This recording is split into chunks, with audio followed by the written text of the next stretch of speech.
मला ना आता सलग 2 कार्यक्रम आहेत, पण मी पार्लरमध्ये काही गेलेच नव्हते. त्यामुळं ना काही केलेलंच नव्हतं. पण आज मी ठरवलं की घरच्या घरी मी क्लीनअप करणार आहे. आता माझं हळदी-कुंकू पण बाकी आहे आणि मला माझ्या मैत्रिणीच्या लग्नाला पण जायचं आहे.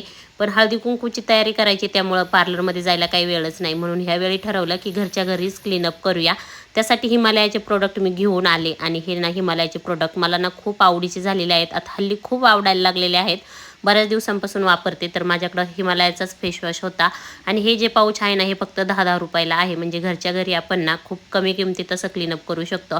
तर मी मस्त स्क्रब करून घेतला. स्क्रब केल्याच्या नंतर ना माझे ब्लॅक हेड्स एकदमच निघून गेले, जे की 2-3 दिवसापूर्वी भरपूर दिसत होते.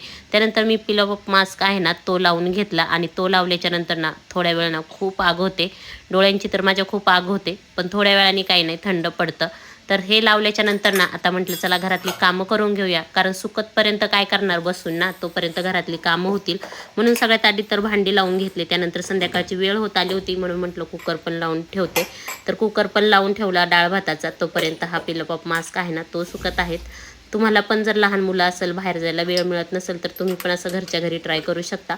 तर आता मी घरच्या घरीच हे केलेलं आहे आणि खूप कमी किमतीत होतं आणि आपली घरातली कामं करता करता होतं. तर आता मी इथं कुकर वगैरे लावून दिला. तोपर्यंत ना माझा हा मास्क आहे ना, तो एकदम छान असा सुकलेला होता आणि एकदम छान निघत होता. पाहू शकता तुम्ही किती सुंदर निघला. त्यानंतर हा जो पॅक आहे ना, फेस पॅक, तो पण मी लावून घेतला. याचा तर वास खूप भारी येत होता आणि खूप छान वाटत होतं लावल्याच्या नंतर. तर हा सुकतोय तोपर्यंत आता मी भाजी करून घेणार आहे. पाहिलं ना तुम्ही कसं कामं करता करता मी करत आहे.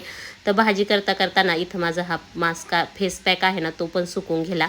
त्यानंतर छान असा चेहरा धुतला आणि मी तयार झाले आता माझ्या दोन्ही कार्यक्रमासाठी. चला भेटूया हळदी कुंकवाच्या कार्यक्रमात. बाय.